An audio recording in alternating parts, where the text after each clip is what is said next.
What is up? And welcome to No Punt Intended, presented by Club Fantasy. No Joe Zolo tonight, so you are stuck with me, Ryan Weisse, as your host. But to be honest, if there was any show that I could host throughout the year, this would be the one that I pick. It is one of my absolute favorite shows that we do here at Club Fantasy. With rookie drafts just now starting and the NFL draft in our rear view, we're just all looking forward to training camp and preseason games. This is the perfect episode to get you ready for the 2023 season. It is our fantasy appreciation night, our fantasy appreciation episode. Josh and I are going to be joined from multiple guests throughout the fantasy football industry to tell you who they are, what they're working on, and why, most importantly, you should be following them. If you are prepping for a rookie draft, if you are just itching to get ready for the 2023 season, this is the episode for you. It's going to be a fun one. You don't want to miss it. Stick with us.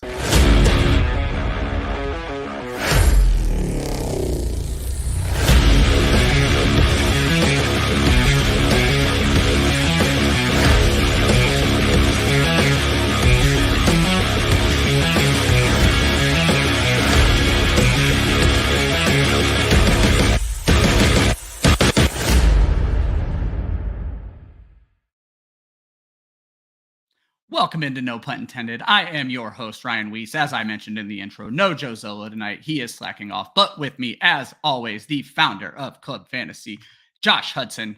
Just unmuted each other, I think, at the exact same time because you muted yourself. I can't unmute you. But Josh Hudson, how are you doing tonight, buddy?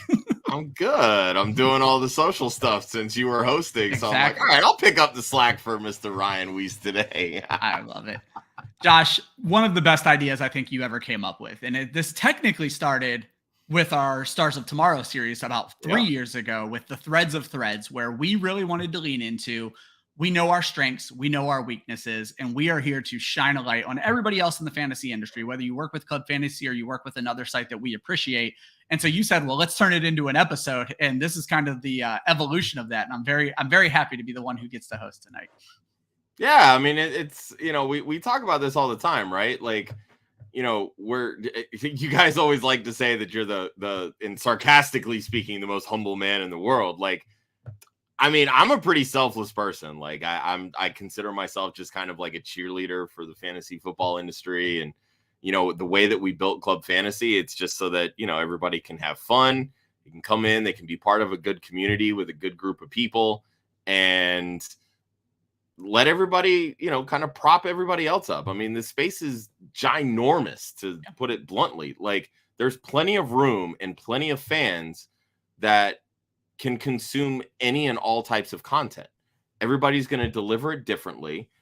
Find what works best for your audience and let's go with it. Let's have some fun and shoot the shit, And that's what I love. And it just goes back to leaning on, like, we know what we're good at. And obviously I joke about being the most humble man in the entire world, but I try to be as selfless as possible. And I'm sure a lot of that was you, but it was also just my kind of like upbringing in the industry. One of my favorite things that happened, I used to talk about this on the show all the time, but Brandon, Marion, Lee, and I cannot believe I'm blanking on Eric's last name right now, but Eric, who works with ESPN right now, I cannot believe I'm blanking on his name while put on the spot, but Eric Moody. There you go. I'm like, wait a second. Brandon, Marion, Lee, Eric Moody. When I was a young buck under 500 followers, they were so nice to me and like shined a light on my work. And that was instrumental in me getting my shot with the fantasy footballers. And really, that's the kind of mood I like to bring to the show is let's shine a light on these folks who are doing great work. And no humble brag to us, but we were Hutchinson Brown's very first podcast appearance. And so like, that's what we do. We shine. I'm telling you, Ryan, that name sounds really freaking familiar to me, dude. I think he's on the show sheet for tonight. It might be something along those lines. Name drop. Okay, But yeah, and so just showing the work that other people are out there doing and while still, shining a great light on all the great folks here at Club Fantasy, I think is just really important. So I love it. Our first guest is not quite with us yet, but we did have a little bit of NFL news. We didn't really do a show sheet for tonight, but I think it's incredible news that we need to mention that 2 months after being diagnosed with Hodgkin's lymphoma, Foster Moreau signs a 3-year deal with the New Orleans Saints. Now, it's a little bit of a crowded tight end room there, especially if you count Taysom Hill as a tight end, which we here at Club Fantasy do not. Josh, what is your take on Moreau? First of all, big comeback 60 days after a cancer diagnosis. Yeah, I mean, kudos to him. I hope that everything is kosher and he's good to go. And this isn't just a Saints being like, all right, we're going to sign you because we want to make sure that we have you for next year, et cetera, et cetera. Like, I'd love to see him play, but at the same token, look, dude, your health comes first, man. Like, cancer is no joke. Obviously, we have one of our contributors now who's currently going through it, one who's previously gone through it. So, this is something that we obviously take very seriously here at Club Fantasy and Women of Fantasy Football.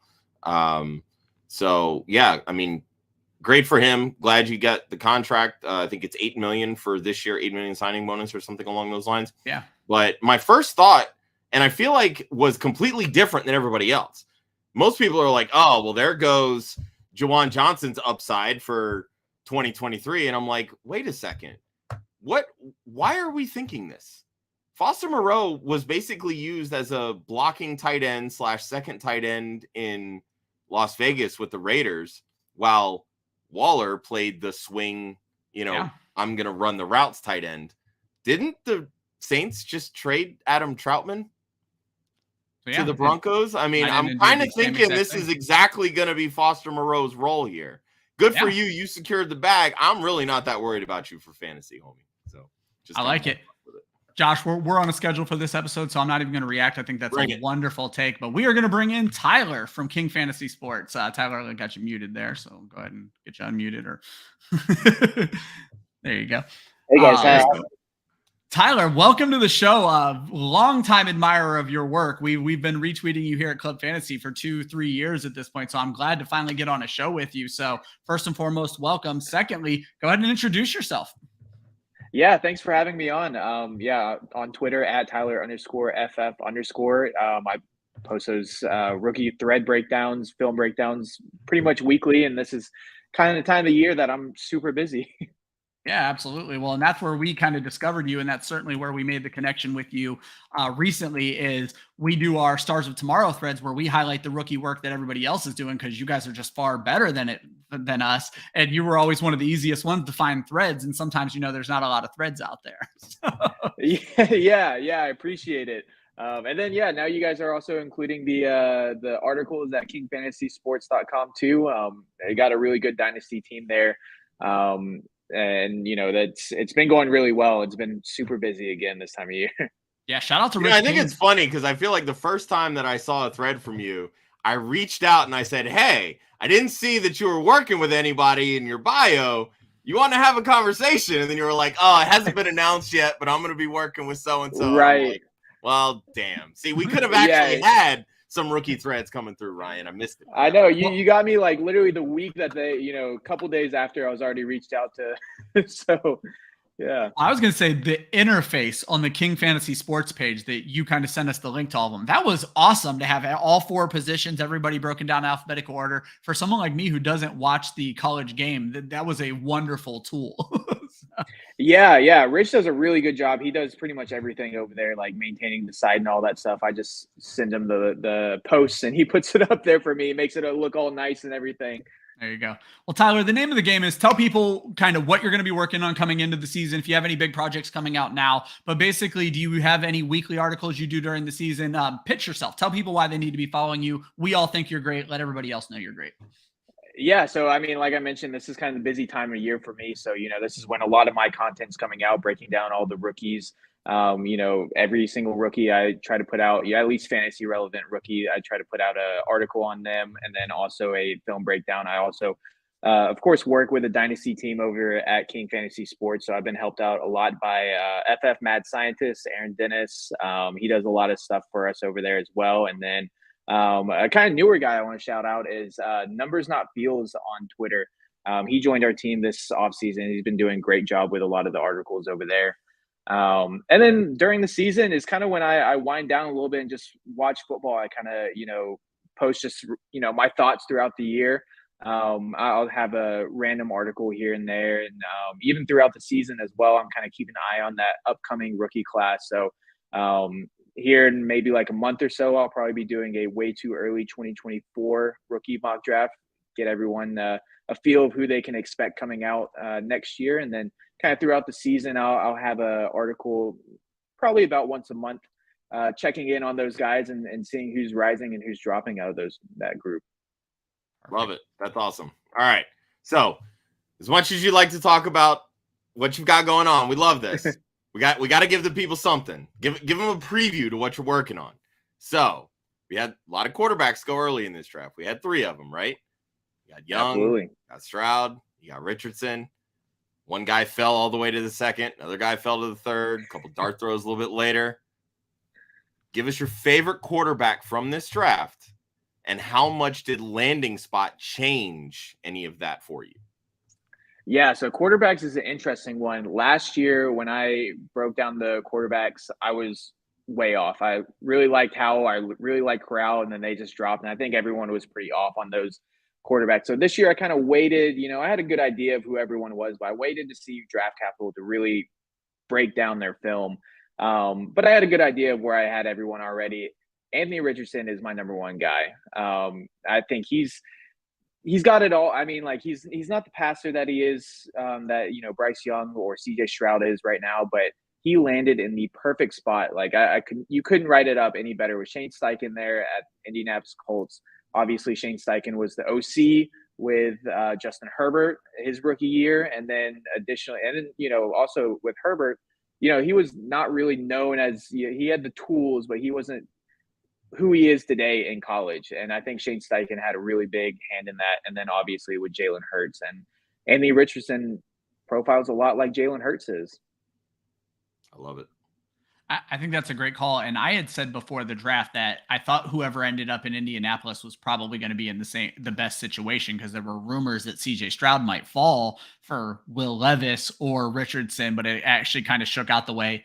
If you really think about it, it shook out the way I think we all said it was going to shake out. And I think it worked out really well. This is what we do. We overthink things because we're bored. Exactly. You get like a week or 2 before the draft. Everyone's gone through every single scenario. So you're just throwing stuff and trying to sound a little bit different sometimes. So sometimes you just got to stick to what you know. Was Richardson your QB1 pre-landing spot, and the landing spot didn't change for fantasy with the rushing upside, or would that have been Stroud or Young?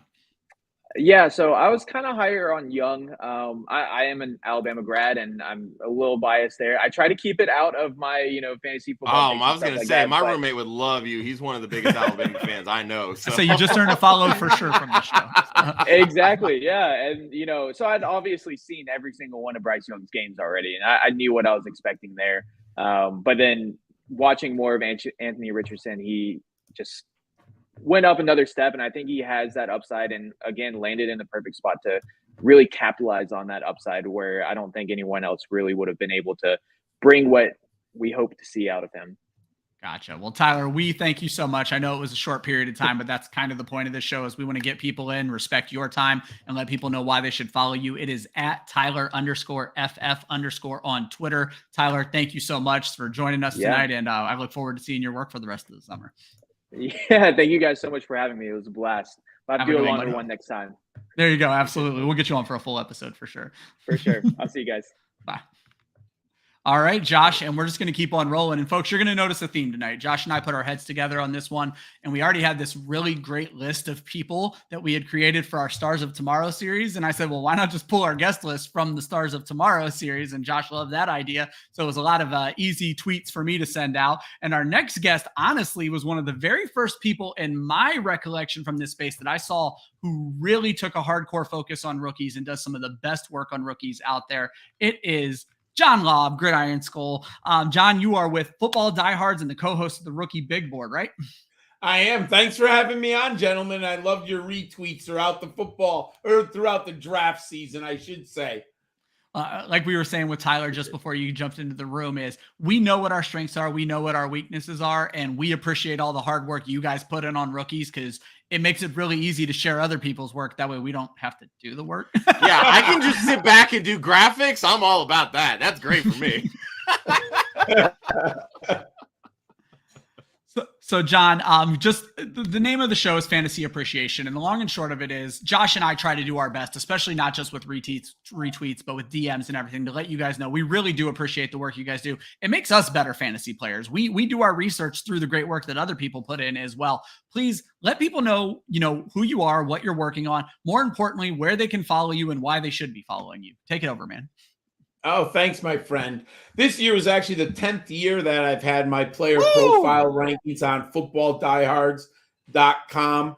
And the rankings have evolved and changed. When I began 10 years ago, I was more of a film grinder, for the lack of a better word. And I looked at like big picture production. How many yards rushing? How many yards passing? How many touchdowns? I didn't dig too deep into the analytics 10 years ago. But as I learn more, because, I'm a lifetime educator and I'm a lifetime learner, I realize that the importance of looking at numbers beyond just what you see in the box score or what the newspapers print. So it took me probably 7 years to build a model for all 4 of the positions that I like. I'm pretty comfortable with the model. There's another, I'm always looking to tweak and add something here and there. And I'm thinking about adding a few little things like maybe 10-yard splits next year, things like that instead of 40-yard dash, because burst and acceleration might be more important in the long run than straight line speed, because how often do you really have straight line speed in the NFL? So I'm always trying to tweak. So it's been a great 10 years, always learning, always getting better. The first thing I learned when I went to school to become an educator is you have to be reflective. You have to be, what went right, what went wrong, how can I get better? And I think the same thing applies if you are looking at prospects. I learned as much from Josh Rosen, missing on him, taking a big swing and a miss, as I learned I'm hitting a grand slam on Dak Prescott. I had Dak Prescott in my top 4, and people thought I was stone cold crazy. And I said I liked him better than Christian Hackenberg. And I think the quarterback out of Michigan State, Cook, the guy the Raiders took. And I was, and I was baffled that people had Dak Prescott. And I'll never say names, but there were people, big national media people, who had Dak Prescott outside their top 10. Like I saw him not even in the top 12, and I had him number 4. And I'm guessing you got a lot of wow, you're just being contrarian, aren't you? Oh yeah, people. Yeah, I mean, so it's interesting because even though I didn't have a model at the time, you do learn through observation as a human being. And obviously watching a kid play, a young man, not a kid, at Mississippi State as an underdog in almost every big conference game and watching him perform well. And even though my quarterback model wasn't what it is today, I still looked at his numbers and I was like, what do you not like about this guy? And the one thing that I was way ahead of the curve on was the ability for the quarterback to scramble and make plays outside of structure. I was way ahead of that than most people. So I learned a ton on that. And Josh Rosen, I was a total miss. Now, maybe it was my old school Eli Manning, Ben Roethlisberger, Phillip Rivers, right? Give me the big statue quarterback in the pocket, early breakout at UCLA. But I've learned over the years how to get better. Then I've been doing for 7 years now the videos that I think you might be in reference to on YouTube on the rookiebigboard.com. I started, wasn't my idea. I had a gentleman, Andy Singleton, and some people may or may not know him. Yeah. He reached out to me and asked me to be a partner on his rookie draft seminar show 7 or 8 years ago. And we did that for 3 years, and then we decided to move on. And I joined with Matt Hicks 4 years ago, so we've been doing the videos for the last 4 years now. I like the video series really a lot because it forces me to get ahead of the competition and to get ready to, because the videos take a long time. We do about 4 a week for 11 weeks. So it's a long, long journey to do that. Yeah. And when you start in like late January, you better know your players long before, you have to start. You have to figure out where these guys are. And the last thing I'll say in order, what really makes this all that much better, at the end of the day, it is college fantasy football. I love college fantasy football. I'm obsessed with it. But it has really taught me more than anything else. And I try to tell anyone who loves fantasy football, the player pool depth of knowledge that I have, it is rare that there's a player that comes up by February that I haven't heard of. Very rare. There might be a player at the Division FCS level. It used to be Division 2 or Division 1A, but now it's the FCS level. There might be someone like when Chase Edmonds, I believe he was coming out of Fordham, if my memory serves me well. Those players pop up every once, and then you go look for them, where are they coming from? But anyone at the G5, P5, there is no question in my mind that college fantasy football helps you with all of these players. And it motivates me to watch them, right? I mean, they're on my college fantasy football team, so I'm enjoying my Saturday night home alone. Yeah. But I might as well scout this guy. So as a chance, Israel Abanikanda, I knew of him by the time November came around last year. And I went on one podcast, and he asked me who was my fastest riser last October, and I said Israel Abanikanda. Like, there's no question in my mind he's an NFL back, but that was because of college fantasy football. It gave me, I watched him. I was watching Pitt, so I ended up watching Pitt football, and there he is. I'm like, this kid can play in the NFL. Now, I did not expect him to be, in my model, to be that good. But when I plugged him in my model and he didn't look 216 pounds at the time, I was like, wait a second. He's 216 pounds. He's less than 20 years of age. Oh, my God, give me that some goodness. So you see players rise over a period of time, but I knew the player beforehand. I love that. I just want to say real quick, dude, you have like the perfect voice for radio and podcasting. Like, I fucking love this shit. This is awesome, dude. Just awesome just hearing you talk. So, thank you. I wanted to get that out of the way. But we'll end with this really quick. I know Ryan went through, kind of sent everybody just like, one little question that we would ask after you guys hype yourself up. We got a few minutes before we bring our next guest on. So you talked a lot about quarterbacks leading up to this. Oh, yeah. Give us your favorite running back landing spot that isn't Bijan Robinson or Jahmyr Gibbs. I love that question. And I'm going to cheat a little bit. I got to give you two. Because you're a teacher. You're not allowed to cheat. You frown upon that. No. There's two players that really, anyone who listens to me knows I'm a pretty big stickler on this 200-pound threshold.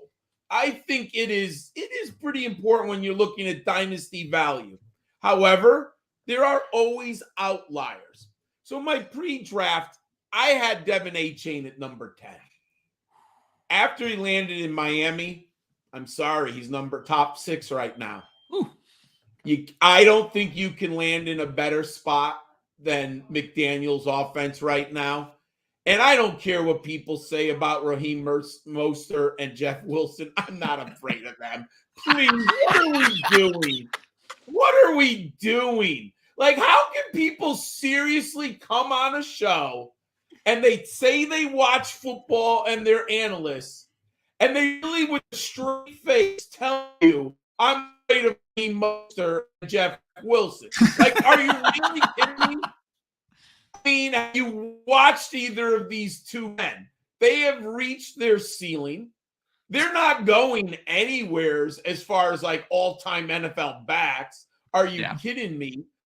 I don't think either of them would have much success outside of McDaniel's system, and I see where their benefits are. They're one-cut speedsters. They get to the outside, and if that offensive line in McDaniel's system opens the hole, they're a jetpack. I get it. But my friends, Devon Achane's better than all of them. I mean, they're not even in the same ballpark.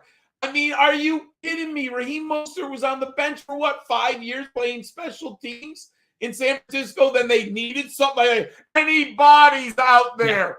Anyone willing to play running back? And we always joke Raheem Mostert's good for 2 plays. Like, hey, coach, can I play? I've been here for 5 years. All right, go in, young man, and get some plays. And Jeff Wilson, come on, he's out of North Texas.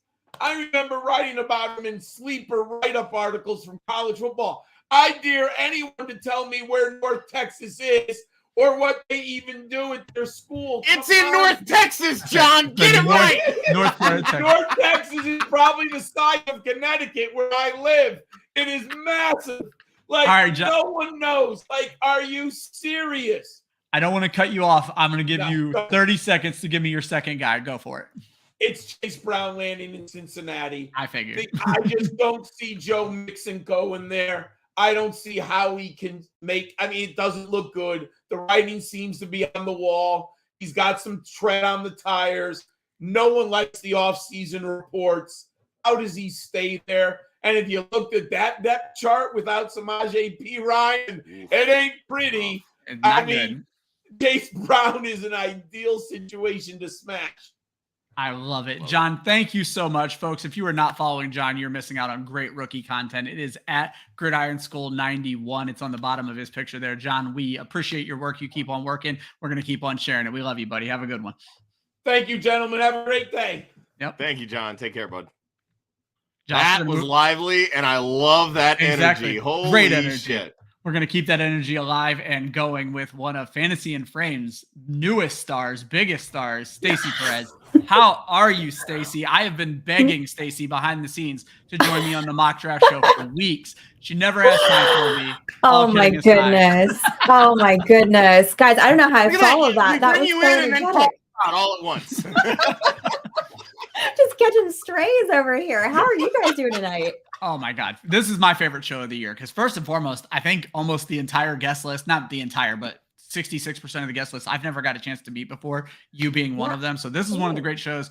I've watched a lot of your stuff on Fantasy and Frames, Club Fantasy, Fantasy and Frames, great friends of one another. So we love the work you're putting out over there. We really do appreciate it.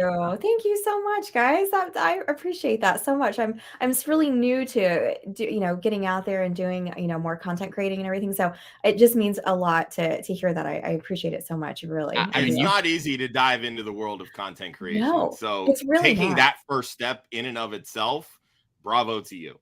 Thank you. And I mean that sincerely. Yeah, and you got fans in the chat. It's obviously your employers over there, but our buddy Zach as well, who is also over there. Yes. But no, the work you did, especially on rookies, it was so nice because I know Fantasy and Frames really made a big switch over towards YouTube over the last, 18 months or so. And I thought you guys just absolutely crushed it with the rookie profiles. And whenever I went searching, at least 50% of the time, it was your name on the profile. That was thanks. Yeah, I had a ton of fun doing a lot of the rookie profiles, and I'm pretty also new to Dynasty. I've been playing fantasy football forever, but I've just kind of been dipping my toes into Dynasty and really getting into that. And not a huge college football watcher either. I think Ryan, you mentioned that too. So learning about all these new players so much earlier than I normally do during the year when I'm doing my fantasy research has just been so much fun. And it's really opened me up to so many other players. And now when I'm drafting, I'm like having to tell myself, like, stop, you can't take that many rookies. Like, I know that you love them, but you gotta back off. And then that's always hard when you transition from dynasty drafts into redrafts later on in the summer, because you find yourself, you're like, oh, I've drafted Josh Downs 100 times. Why not make it 101? And it's like, no, this is not that league. I don't need to do this right now. Chill out. but I loved where John last said, there's not a guy by February. There's not a guy whose name he doesn't know. I was going to cut in that by February, I still don't know anybody's name. It's just how it goes right now. So. That's how I was. I was doing research, looking these guys up. I mean, I knew, like the top few guys, I know Bryce Young and CJ Stroud. I knew those guys, but man, it really forced me to have to like learn a lot more. And I'm so grateful for it because I don't know that I would have ever done that. And I feel like it's just taken like my research, like just to a next level. So I love it. Well, that's the name of the show. So Stacy, what we're trying to do here is shine lights on folks like yourself who definitely are just kind of getting started in the industry, but you're already crushing it. What we'd like you to do is let people know where they can find your work, who you work for, all that fun stuff. And then more importantly, if you have anything coming up as you guys are transitioning now into maybe more dynasty content and then even redraft content, anything you're working on, let the people know why they should be following you. Yeah. So guys, I'm with Fantasy and Frames, and right now we're doing the Dynasty 365 show. We're doing that every week on Wednesdays, 8:00. Also doing a best ball show with Stephanie Miller, where we're going on and drafting best balls. Last week we did a best ball mania, our first one. We're going to be doing a lot more of those. Those are a ton of fun too. I really liked getting in there and just, drafting, especially with somebody else, and just seeing how we click and how we are different strategies. But yeah, so we're doing those couple things, and we've got a few more dynasty profiles coming out, working on a few things there. I've got some players that I'm kind of diving into, hope to have those out in the next couple weeks. Jahan Dotson is one of them that I'm going to be working on. So excited about him. Yeah, so those kind of the things that we're working on there, and yeah, just like I said, just really excited to kind of really be diving in and getting into it, and just doing the 2 shows now. Like I can't even believe that in February I wasn't like this was all brand new to me, and then here we are. So yeah, hardly. I'm trying though. Oh, that's fantastic. I love all of it. I really do. It's great. I love when people just kind of like they launch themselves into it and just go. Yeah. And because you realize that you're doing a lot of this anyway for yourself. Right. And then when you start putting it all together, it's like, this really isn't that hard. Why was I so intimidated by this? So yeah, again, especially now that like kudos. knowing where to look, and like where to find that information and what I should be looking for. It makes 100%. A world of difference. Yes, 100%. And you have a great team over there with Fantasy and Frames, Jorge, Nate, Zach, all those guys. Love all of them. Those guys are amazing, and I can't just say how much I appreciate all of them so much. Just with on the Dynasty show with Tyler and Bill, those guys are amazing, and Stephanie with Best Ball, and then like you said, Jorge and Nate and Keith Fleming has been amazing, and Zach, and actually Zach is how I got introduced to the whole group. We were I was about to say you were at SFB Orlando because I was there too, and I'm like, I know I remember her from somewhere. Yeah. I went. I'm a Tampa girl, but I was like, when I saw the Orlando draft, I was like, well, I have to go do it. Like that's going to be so much fun. Love drafting in person. But yeah, so that's how I got connected with Zach and everything, and then with the rest of the Fantasy and Frames family. So I would have never thought, last year or last summer doing that would lead to this. So. That's just a great turn of events. Before Josh, just another like shout out to Scott Fish and what he does with Scott Fishbowl, just bringing everybody together and meeting people in the whole 9 yards. Absolutely fantastic. Go ahead, Josh. Before you ask the fantasy question, you brought up such a great point, Stacy, that I want to reiterate. Yeah. When I first got started in this industry, learning where to find things seemed the most intimidating because you never knew if you were quoting the right thing, this, that, and the other. Asking those questions of folks who have been in there, and you have a great crew over there at Fantasy and Frames, and I would just lean on people. I was lucky enough to get started with the fantasy footballers, and so I would lean in with those folks and learning that if you are intimidated about content creation, those should be the first questions you're asking folks. And most 99.9% of the people in this industry, they're going to tell you every single tool that they use. You're going to get too much information before you get a rude blow off or not enough information. So don't be afraid to ask. Oh yeah. That's made such a huge difference too. Cause I was at first I didn't know. Right. And all I'm doing is over here watching YouTube highlights of players because I had no idea that there was so much more out there. Yeah. So I'm like, why do I end up loving all these players? Well, because you're watching just the highlights. Yep. Yeah. Got to learn to watch the bad plays too. Yes. So now I know where to go to do that. Love it. All right, Stacy. Before we get you out of here, we got to ask you an actual fantasy question. Let's do it. Coming from the draft. Okay. Wide receivers. There's 4 of them that went in the first round. Doesn't have to be a round 1 guy, but give us your favorite landing spot amongst this wide receiver class. Okay, so this guy, I feel like I have been a fan of since before he was trendy, and I feel like he's really trendy now, but that's okay. Marvin Mims, right, in Denver. Love Marvin Mims so much. Super high. I mean, he has an amazing contested catch rate. His separation is just unreal.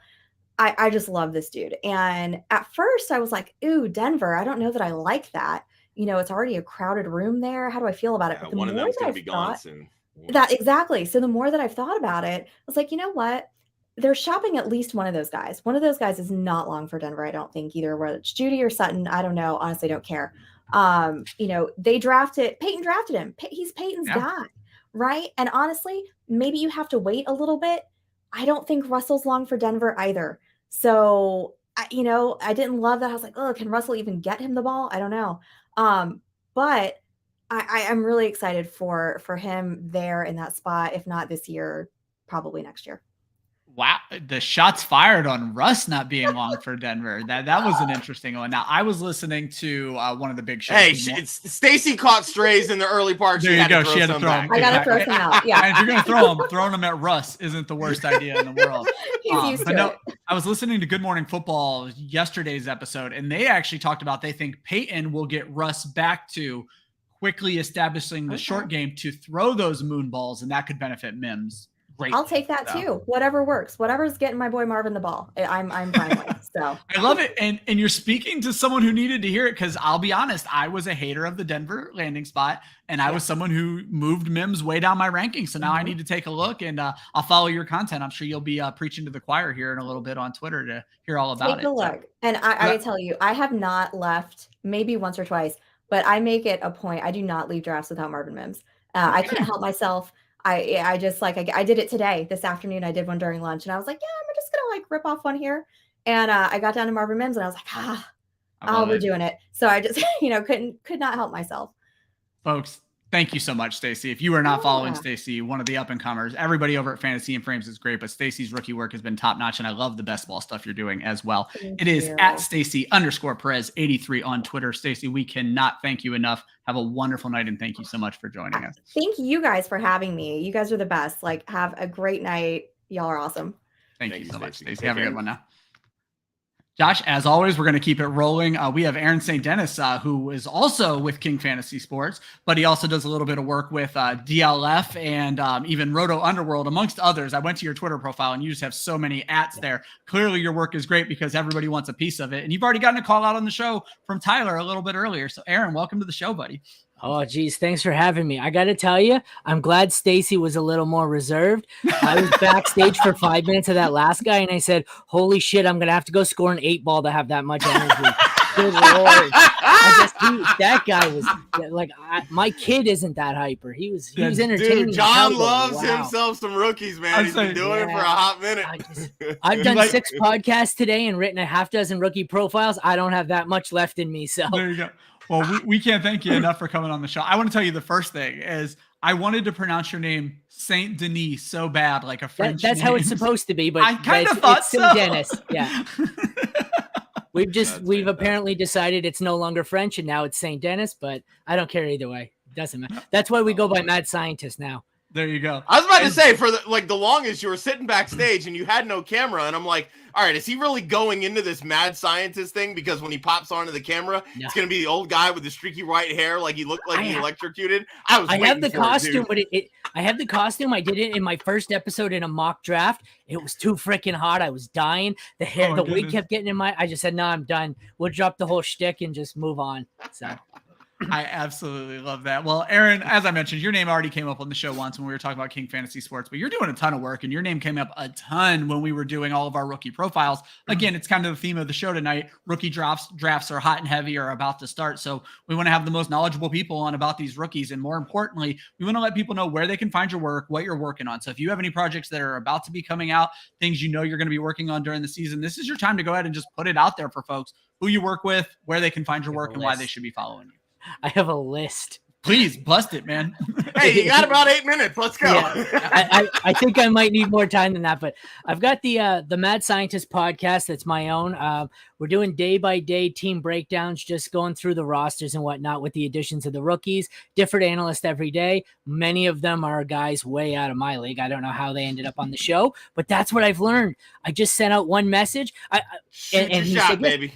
100 messages later, I think 98% of them said, yeah, we'll come on. One basically told me I don't have time for you. And one said I don't do podcasts. And the irony is the guy who basically told me to piss off writes at the same site as me. So, and I've been on his podcast in the last 2 weeks, but he apparently is too much of a big dog for me. So I won't name names, but please don't. So we like to keep a good head and not throw people under the bus. So over at the League Winners, I'm doing a division by division backfield update on each of the rookies and how they affect the backfield. King Fantasy Sports, I'm going 4-part series, position by position, kind of talking about the dynasty versus redraft outlook for the top 12 wide receivers and running back and 6 tight ends quarterback. Player profiler, it's just going to be your old target and avoid out of the rookie class because I've written 500 of these rookie profiles. That is also what I have to do at DLF. I'm going in and I'm writing, there's about 12 updates to the rookie profiles post-draft. I create daily podcasts. I do my own graphics. If you've ever seen my show in the last 2 weeks, it's I've learned how to do the background graphics like you guys have. Nice fancy intro. I do it all myself. And if that wasn't enough, I somehow decided that I am now a hockey analyst because I'm a Red Wings fan. Okay. And I'm writing fantasy hockey content and hockey content in general for Stadium Rant because I'm a single dad and I work a full-time job and I didn't have enough on my plate already. So exactly. If it looks like I haven't slept, it's because I don't sleep. Sleeping's really cutting into my productivity. So that's what I'm up to, I think. My goodness, you said you weren't going to have the energy. I'm pretty sure you just said as much just by talking about all the things you're working on right now. You're absolutely killing it, That was bro. just reading what I'm doing. You try doing it all. I love that you had to take notes. It's like I can't get lost. I need It's to not that I remember all had of to. this. I didn't have to take notes for the show. I had to write down notes so I don't forget to do anything. I love it. I have a list of I'm this the same is way. done here. I used to have an like a memories, an iron trap. I have an 8-year-old kid, 100% custody. I remember nothing. Earlier this morning, I did the intro on my pod and I screwed up my own intro and had to restart. I remember nothing. Notes for everything. Yeah, Josh and I are notorious for screwing up our intro, and we are the fill-in host tonight. So I volunteered to do it, and I personally think I kicked ass this time. So. You guys tripped I'll me let out you a know few when times. I go back and watch it, Ryan. You guys tripped me out a few times. There's a few where you've tagged us at King Fantasy in a like a rookie profile, and you've tagged me and Tyler, and it'll come up, and I have to think to myself, shit, did I actually write that one, or was this one Tyler? And I have to go back and see whose name's written on it because I don't know if I did it or not. I would say I found it easier because I do a lot when we were doing those threads. I copy and paste as much as I can. So I was like, I'm just tagging all three of them because that's how Tyler kind of presented it to the world. And so I'm tagging all three of you guys, and whoever gets credit because you guys just crushed it with all those profiles. I've had a few where people have tagged me in it and then they've gone after me. People say, oh, you're crazy. He's not going to finish that high. And I'm going, I don't even remember writing that freaking profile. And then I look and it's not, and I'm just tagged it. And I said, oh, okay, well, okay. Well, sorry if we I was gonna say the theme of the last half an hour has been throwing strays. So apparently we see some of you over the last couple. That's what the mute button's for. So exactly on Twitter, anyways. Love it. All right, Aaron. We'll end on this. Give us your favorite tight end landing spot. It doesn't have to be one of the early guys. Just one of the best fits that you saw from this rookie class cycle as we head into rookie draft season. Despite the Detroit hat, I am not a Lions homer. I am a Saints fan, but Sam LaPorta, I just love the landing spot, love that offense. I know tight ends in their rookie year are typically not productive for fantasy, but Jameson Williams is going to be gone 6 games. So I would bet on LaPorta being productive in his rookie year. I like it. I'm going to throw one back at you since we have a little bit of time to kill here. Josh, I know you've been big on LaPorta all along, and I can't remember which of our analysts, I may have been Sicoli, throws back, or maybe it was the other way around, Josh, that you were not high on LaPorta. But the long and short was Detroit traded away TJ Hawkinson and maybe kind of like gave up on tight end. Do you think that was just we weren't going to be able to re-sign him, so let's get something out of him, and LaPorta is going to be able to be a part of that offense that tight end wasn't for the last half of last season?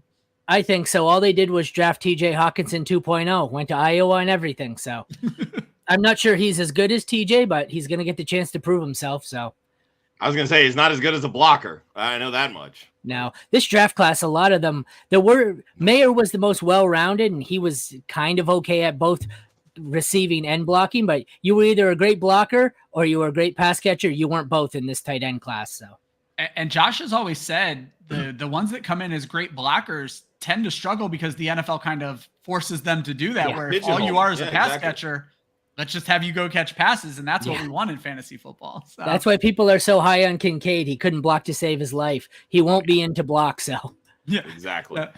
Something tells Evan me Ingram 2.0, baby. Let's go. Exactly. For sure. Well, Aaron, we cannot thank you enough. As I've pointed out, we very much appreciate the work you've done with King Fantasy Sports. We appreciate all the work you put out on rookies.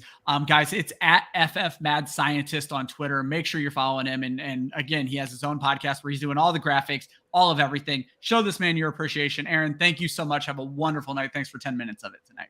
Thanks for having me, guys. It was a pleasure. Absolutely, buddy. Have a good one. Take care. Josh, we're going to keep it going, and I'm going to do a quick intro on this one since we have a little time to kill.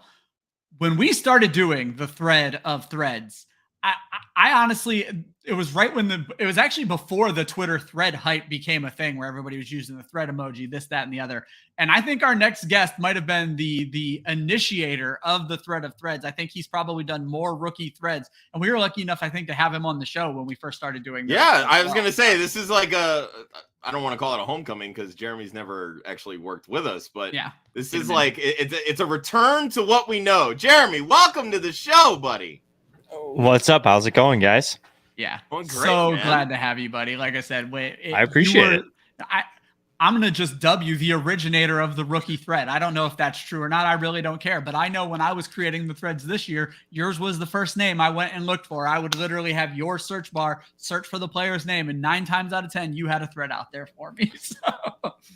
Yeah, I was a little bit slacking this year. I felt I got a little busy near the draft, and I didn't have any tight end ones, which I feel bad because I remember I came on the show for you guys last year with the tight ends, and I had like all of the tight ends. So I got a little busy, got a little lackluster there, especially. Hey, life happens, dude. We get it was a disappointing though. It was a good class this year as opposed to last year. It could have been a little bit. That's all right. Honestly, we probably need the threads more on the shitty classes because we gotta know where we can waste draft picks on.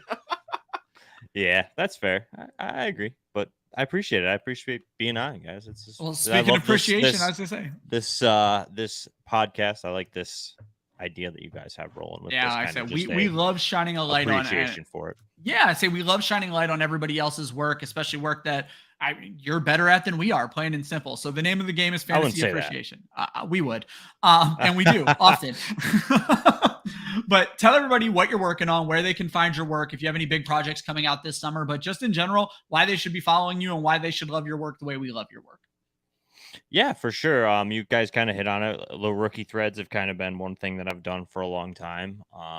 I do think that there's going to be a little bit of a change going forward with them. But I am over at ftnfantasy.com. That's kind of where you can find pretty much any of my written work. You name it, I'm going to be writing it. Every Wednesday, we have a Dynasty stock article, kind of just cover whatever's going on in Dynasty football, whether that's players getting moved to different teams. Kind of this week, just today, I had one that was just kind of on like 6 veteran running backs that survived the draft, players that we thought might have been like replaced, but are still viable for fantasy, potentially even for a couple seasons. So especially with Dynasty. Additionally, we're going to be starting up Pope's Pick 6, which we had last season. That's going to be on Tuesdays, I believe, is what we're planning for. Whether that is, it's going to be once a week either way. Not sure the date just yet, but that's going to be a little bit more Devy focused stuff we're going to be talking about as the 24 class moves forward. So it's going to be a little bit different this year. Last year was a little bit more redraft stuff. This year we're going to go with the Devy stuff, which is exciting because, as you can tell, I like the rookie prospects stuff like that. So that's always exciting. So that's going to be fun to dip my toes into that. But yeah, I do think that we're going to be starting over at FTN Fantasy to have the threads a little bit more as an article. So they're going to be a little bit shorter on Twitter, which is great because this season Twitter kind of, once that switch happened, was the end of me. That for some reason the threads, like I could not get them to post this year. Like once you get past like 10 tweets, like they would and they literally cut it at 25. Yeah. We've noticed that too. Yeah, and it was it was a fiasco. Like I would literally spend because they take time. Like it takes me hours, and people are always like, "Oh, I thought you did that on like a Word doc and copied it." No, literally, I go on the Twitter app, and each individual tweet is typed out, and like the video's put in there, and it literally takes hours. And what would happen is I'd go to post it, and it would just sit there and just spin and spin and spin and spin, and then delete the whole thing, and wouldn't post it. It would post the first tweet and then be done. And I'm like, okay. Happened to our first thread this year, actually. I had to email Josh or DM Josh all distressed, and I was like, I think I got it figured out, but it was a nightmare. So and it would happen. Sometimes it went fine, sometimes it didn't. So I think we're just going to go a little bit different, a little bit less, and send you on over to an actual full-on article, kind of a little bit more of a scouting report article. So be a little bit different, but there's still going to be kind of that same premise behind it. But big thing that we're working on over at FTN Fantasy just dropped today was the best ball guide. That's included in the platinum package, which gives you pretty much everything at FTN Fantasy, all of the data, the stats, stuff like that, Stats Hub, all our rankings, Dynasty, Redraft, Best Ball, all that stuff. Jeff Radcliffe's rookie guides in there as well. So everything and anything you can possibly want comes with that platinum package. So, but the best ball guide's pretty good. I got some stuff in there as well. So that's kind of the big thing we were working on. But basically just kind of a ton of little articles. How often are you doing podcast episodes? Because I know you were putting out some videos. We were too. putting out a lot of podcast episodes pre-draft. Me and Adam Pfeiffer at the FTN Dynasty podcast. We kind of are going to slow down now. We kind of wanted to get all the prospects in for that draft, and then we had some mock draft stuff and recap stuff. But he gets a little bit busy. He has his own data cast that he's starting up again. So it kind of like once this part of the season goes, we kind of slow down. It's probably going to be 1, maybe 2 episodes a week if we're lucky for the Dynasty podcast. And then, but we're going to try. Like I said, it kind of gets into that situation because there's only so much we can talk about. And you guys know that on podcast at this point in the season, you get into July and we're talking about, well, Ronald Jones might relive his career, Dude, if somebody starts hyping up Ronald Jones, I heard somebody refer to Roshan Johnson as Rojo 2.0. And I wanted to be like, why would you wish that upon Don't put that evil on him. Do not put that evil on this man. Seriously. Yeah.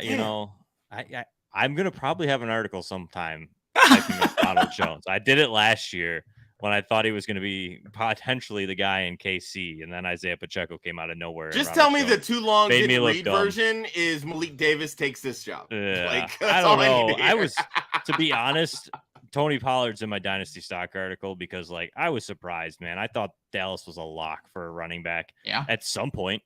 They didn't even go with anybody, and it just...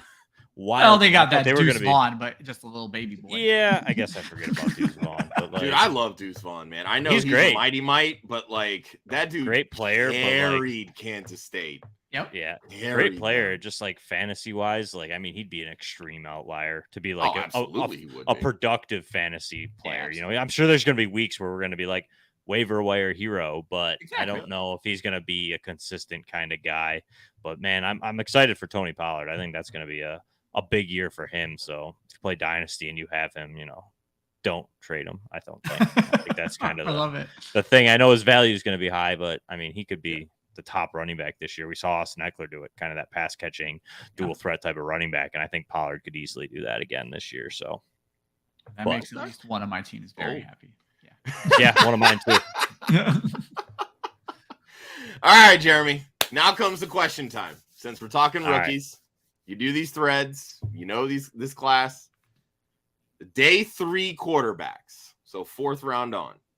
Yeah, I see you gave Aaron the easy question before me, tight ends. Yeah. You're day 3 quarterbacks. Yeah, by the way, none of them. I'm not going to lie to you. The first 4 questions were easy. The next 4 questions are hard. I was a dick. This is all Ryan. So if you want to get mad at somebody, this is all Ryan. It's me. As long as you gave somebody what round 7 running back's going to be something. As long as you know what? We can do that for the last guest. There you go. Yeah. They got 2 options, but no. No, I think this is actually a pretty good question because, to be honest, you have some of these guys who landed in favorable spots. Aiden O'Connell in Vegas, probably not going to have a lot. You're not going to get a lot probably out of Jay Kane or New Orleans. I mean, Derek Carr is good. I know we like to trash on him a little bit, but Carr's a good quarterback and he's going to be fine in New Orleans. But the guys I'm really looking at is kind of Stenson Bennett. I don't love Stenson Bennett as a player, but really with the Rams, I mean, Matthew Stafford's battled injuries. He's up there in age. He's not getting any younger. There's definitely potential that Stafford gets hurt. And I think that's the only way Stenson Bennett becomes a valuable fantasy asset this season. But that is definitely an option. I mean, we saw Stafford battle those injuries last season. There's easily could happen again this season. Outside of that, the real guy that I'm shooting on is Clayton Tune. I don't love Clayton Tune as a prospect. I mean, he's a good quarterback, likely a backup for most of his career. But right now, Arizona is in a very sticky situation. Kyler Murray had that ACL injury really late in the season. There's talks that he's going to be ready, but let's be real. I don't think he's going to be ready. And if I'm Arizona, I don't know if I'm walking him out there, to be honest. Why? To be truthfully honest, this team's just not in a good situation right now. This team is not. I mean, arguably the worst team in that division. So you're looking at a team that's probably got 2 top 5 picks next season. Honestly, to be fair, I think Kyler Murray's going to do what he did to Josh Rosen, and they're going to go after Caleb Williams, to be honest. And at this point, I think you could see, them either A, have to move Kyler Murray, be. That's I mean, maybe they Oof. hold him just because they are stuck with the contract. You know what I mean? That's the only situation where they're at. But I mean, let's be real. Arizona's probably got 2 top 5 picks. Houston, yeah, CJ Stroud's great, but they're not good enough to be probably outside the top 10. So for me, I think that Clayton Tune is a guy that could see some time. Say by, you know, it's really going to come down to how Colt McCoy holds it down. Colt McCoy stays healthy and starts the season well, and the Cardinals are in the mix. I think Murray plays. If by the time Murray's ready, we'll say he goes on the early, short-term IR where it's 6 weeks, I think it is, right? It's not 8 anymore. It's 6. Yeah. Yeah. So like say by week 6, they're like 1-5. Like what's the point? You know, like Exactly. maybe Why you could bring him make back? Why risk you it? could make a run, but like why not just let Murray sit and when you have all the money tied up with him, just kind of let him heal correctly. See what you got in Clayton Tune as a backup.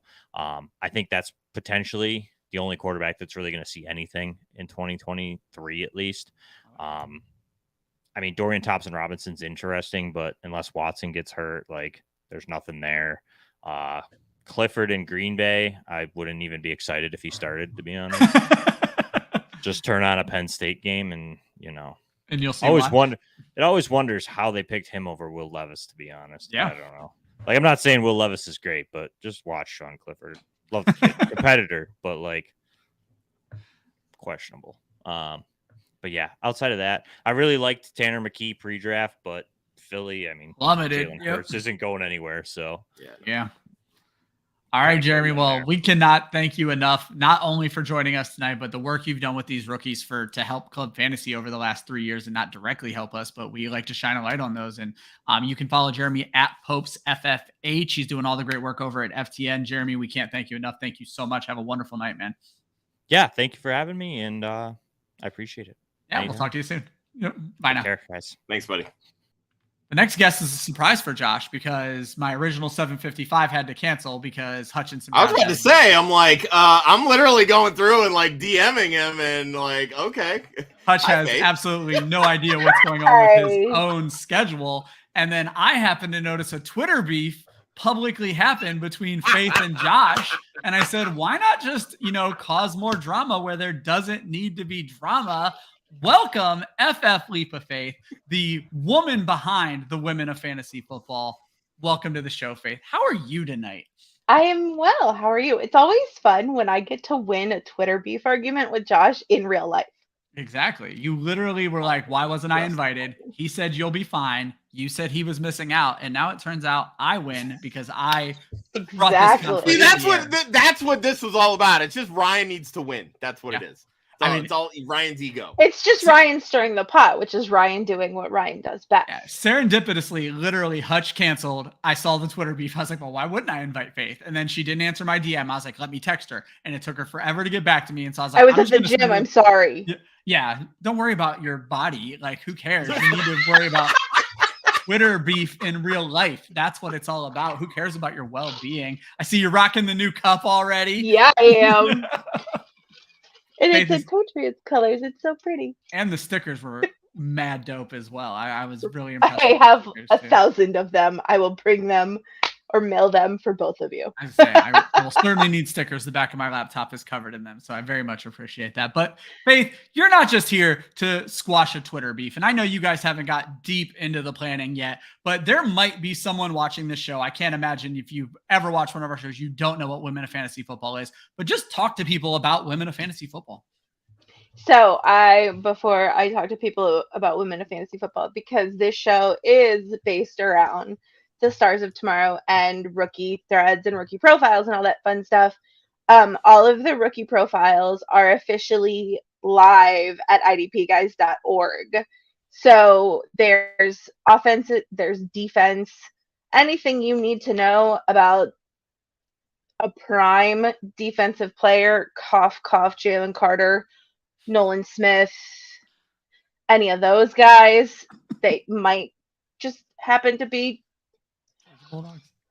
on a new team that I feel like representing.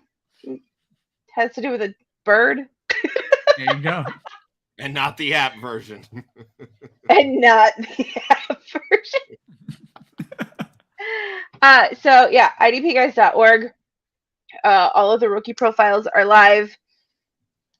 All So edited check it by out. Faith. And as someone who does what she does, I know how hard it is. So just go over there and enjoy that beautiful work that she's doing over there. Roll that beautiful bean footage. Sorry, that's where my brain went.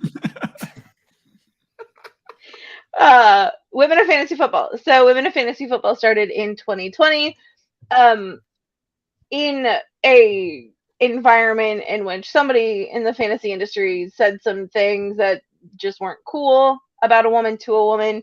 Josh came to me and said, hey, I have this idea. I want to start showcasing and profiling women. It started honestly as women in fantasy football to let the world know that we exist. We have a place in this community, not just as a pretty face, but as somebody who can contribute. One of my favorite things to say is that it's not what's between your legs, it's between your ears. Whatever you're born with doesn't matter. It's what you know. It's what you learn. It's what you accumulate. It's the knowledge that you have, regardless of race, gender, sex, sexual orientation. It doesn't matter. And so that's where we started. And the first year, we started with some smaller names that people know. The following year, we kind of kicked it up a notch.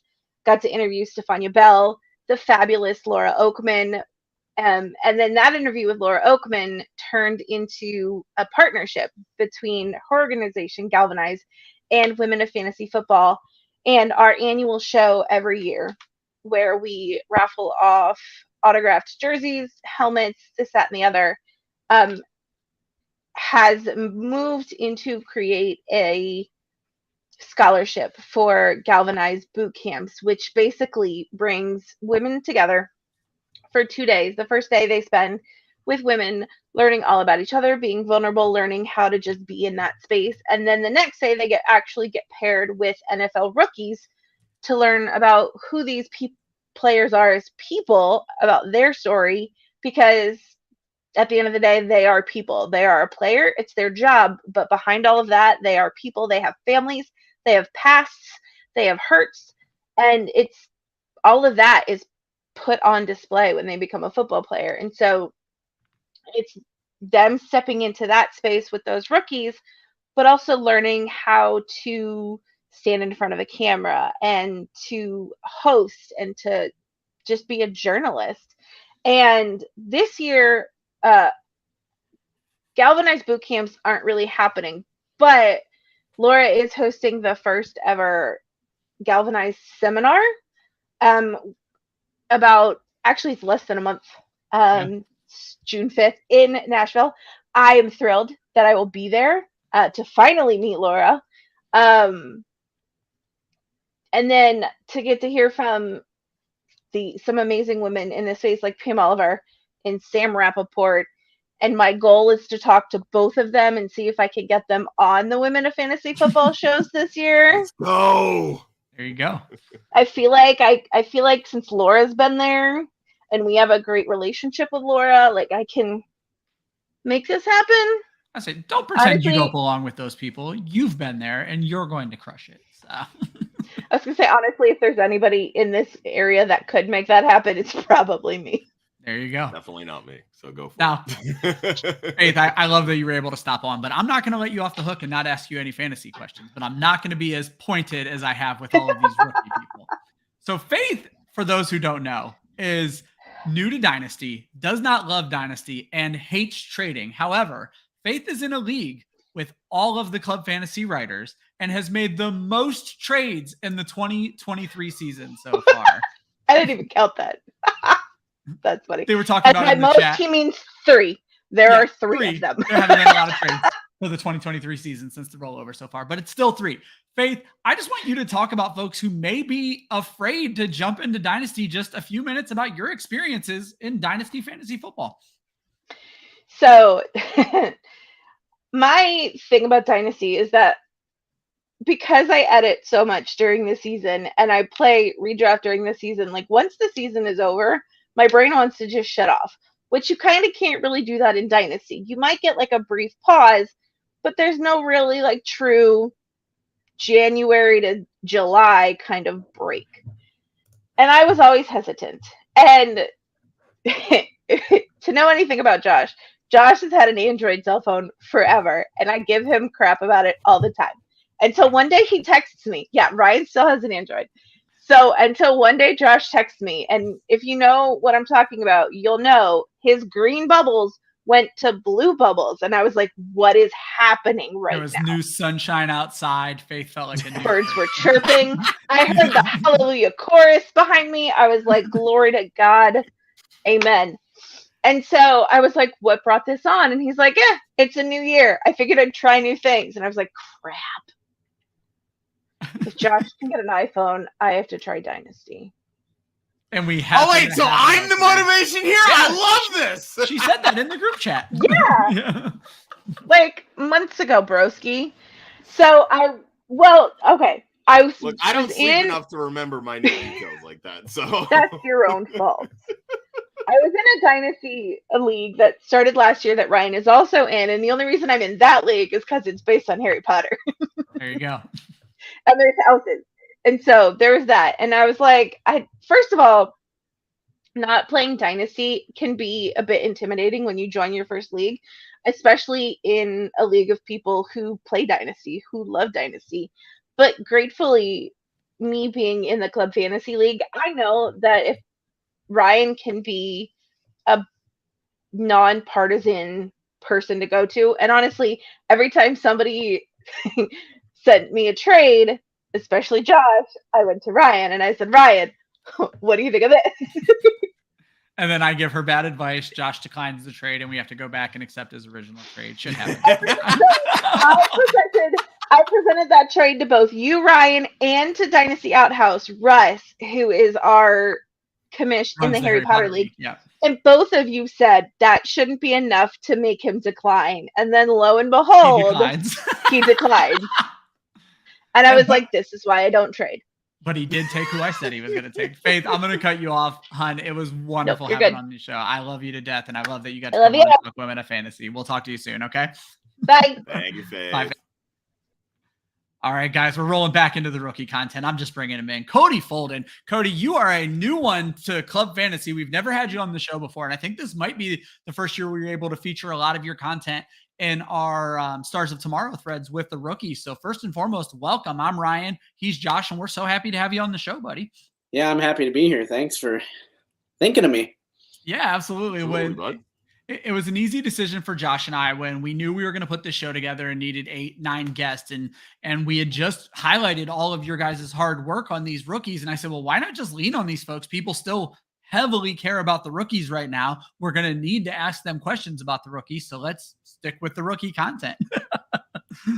So like I said, Cody, you did a lot of great stuff. I remember just your name started popping up more and more. We're finding a lot of stuff from Dynasty Pros, and you are a writer for Dynasty Pros and Going for Two, correct? Yes, that's correct. I've been doing that's just it. I started in end of February at both places. And okay, so you're our second person tonight who just started in February. So I love it. I just kind of pumped him out there for a little bit. So how's your time in the fantasy industry been so far? It's been awesome. I mean, the guys over at Dynasty Pros have been really good, and Going for Two, Jeff, he's been amazing as well. So it's been very inviting, and they've let me do the rookie profiles how I wanted them to do it. Like, I know I love being, all high and mighty about every prospect, but you know what? No one is perfect. Yeah. There's also negatives to each one of these guys, and I like digging into that. But if they can work on it and be better, I'm more than okay with being wrong as well. Well, that's invaluable work. And I think it was actually Stacy Perez who started in February with you. She had just mentioned earlier in the show today that learning how to evaluate these guys was a big game changer for her, because she used to just watch highlight reels and loved every single player. But for something like you just brought up, bringing up what they need to get better at. And you said, if they get better at it, more power to them. But more importantly, if they don't get better at it, we have to find reasons to fade these guys and not just fall in love with every single prospect. So that's a great way to look at these players. Exactly. And I mean, now that the rookies are over, we're getting into what Dynasty Pros is calling Dynasty Dilemmas. So I just wrote a piece on Cole Kmet. And I've never been really, high on Cole Kmet, but it's more. Oh, join the club. You'd fit right in with us. Cody, you're treading into dangerous water here at Club Fantasy, but we'll let you go. Keep going and well, he is what he is. We have 3 years of stats, and because fantasy tight end world really isn't that good. He's still probably a top 15 play, but I'm looking for the next Travis Kelce. I don't need, and if there's someone there that will buy Cole Kmet, I know someone will because there's always one in every league. Yep. I'm going to sell him. So. Oh my God. Music, Cody, I didn't know what we were going to get. You were even a little nervous, I think I'm allowed to say, about coming on, not know you were going to talk about. We could sit here and shit on Cole Kmet for the rest of your time, and the Club Fantasy crew knows what they're. So this whole thing started with our co-host who couldn't make it tonight, Joe Zolo, where he just would not let go of the fact that Kmet scored 0 touchdowns 2 seasons ago. So literally over and over and over again. And then we became the show that hates Cole Kmet. Like, you weren't allowed to like Cole Kmet, and we were all fine with that. And last year I caught a lot of flack that I didn't think there was going to be enough targets for him to be relevant. And there wasn't, but he scored enough touchdowns to boost into the top 10. So the fact that you said he is what he is, I think that's the perfect description. That should just, Kmet is Spanish for he is what he is. I mean, that's all it comes down to with Cole Kmet. So why's it got to be Spanish? I don't know. It was the first thing to come to my mind. It's one of those things where my mouth was going before my brain. So I was writing the article too, and I was just looking at like his draft comparison, and it was Tyler Higbee, and I was like, that is a perfect comparison because again, he's one of those 2000s tight ends that are not. They're athletic, obviously, because they're in the NFL, but they're not overly athletic that I want them on my fantasy team. Yeah. No, I love that take, and it's something I was actually digging into the tight ends now. I tend to look at things from a much higher level on numbers. Like, I'm not dig into analytics guy. And one of the things I found interesting that is the one plus for Cole Kmet, I put out a Dynasty tight end article for Football Guys a few weeks ago, and Joe Pepe immediately was like, this better be the most pro Cole Kmet article ever. And I'm like, it's not. Like, he's never worked with us before. Yeah, like, he was obviously joking. He knows. But one thing I will say is that an indicator for the potential of a top 5 season, they need to be under 25 years old. So Kmet has a chance. I still don't think the volume's there, especially with the addition of DJ Moore. So I agree with you. I'm looking for the next Travis Kelce, and that is not Cole Kmet. So I love that take. Now, you mentioned with Dynasty Pros, it's Dynasty Dilemmas. Is that the big thing you're working on right now? Do you guys have plans for your offseason, what you'll be working on? Yeah, that's what I'm going to be focusing on most is Dynasty Dilemmas. But, I mean, we got a lot of great content and a lot of good writers over there that are doing a lot of Devi and IDP. We're really diving into that. And awesome. I'm not an expert at that at all, and I'm not saying I'm an expert at rookies, but I know my wheelhouse right now, and that's the rookies and everything like that. So that's what I'm. That's a theme of the show, buddy. Know your wheelhouse. My goodness, there's nothing wrong with sticking with it. You could not have said that better, because that is why we highlight other people's rookie work. We don't have a bunch of people. We're starting to gain our own Dynasty section here at Club Fantasy. Josh just recently named Joel Worth our head of Dynasty. We brought in Michael Sicoli, Andrew Umquist. We're developing our Dynasty. But before that, and that just happened within the previous months, we had nothing. Like, we were relying on others' work, and we said, well, why not highlight that work? Now, before I let you go, Cody, I'm making everybody answer a fantasy question. You probably got the easiest, unless you really hate or love one of these wide receivers. But behind JSN, there's been some debate about wide receiver, and you could probably have thrown JSN into this. But this has been the question that came up on my mock draft show on Monday that I really enjoyed. So I want you to rank Jordan Addison, Quentin Johnston, and Zay Flowers now that we know their landing spots. And did landing spots change your rankings of them after the draft? Yes, they did after the landing spots, but are we talking redraft or are we talking dynasty? Let's stick with dynasty and rookies right now. Yep. So dynasty, I would probably rank them. Zay Flowers still won for me even after the landing spot. And then I would put Addison and Quentin Johnston just because I wasn't a believer in Quentin Johnston, but he has the potential of being the one that I'm wrong about because of just his landing spot. So he did rise the rankings for me just because of where he landed with the Chargers. Jordan Addison, I would rank 2 right now just because he's always going to be second fiddle to Justin Jefferson. Now, that's not a bad place to be, right? I mean, just going to say, I don't know if that's a bad thing. Work for A.J. Brown and Devontae Smith, but and T. Higgins and Jamar Chase, but he still has to prove that. So like in redraft, I'm going to go for Addison for this year for sure. But in Dynasty, I'm grabbing the other two for sure. And Zay Flowers, I've always been a Zay Flowers guy. He was one of my first rookie profiles this year, and I've loved that guy for the last year and a half. So I think you've illustrated something that I've been noticing myself, and I will be the first to admit I am falling victim to it, is we have to remember this is not the same Baltimore offense we've seen over the last few years, and we can't go into it assuming it's low passing volume all of a sudden. No, so I really love that you put him first. Todd Monken is going to let it go, baby. Now, I can't wait. I have to admit. Sorry, go ahead.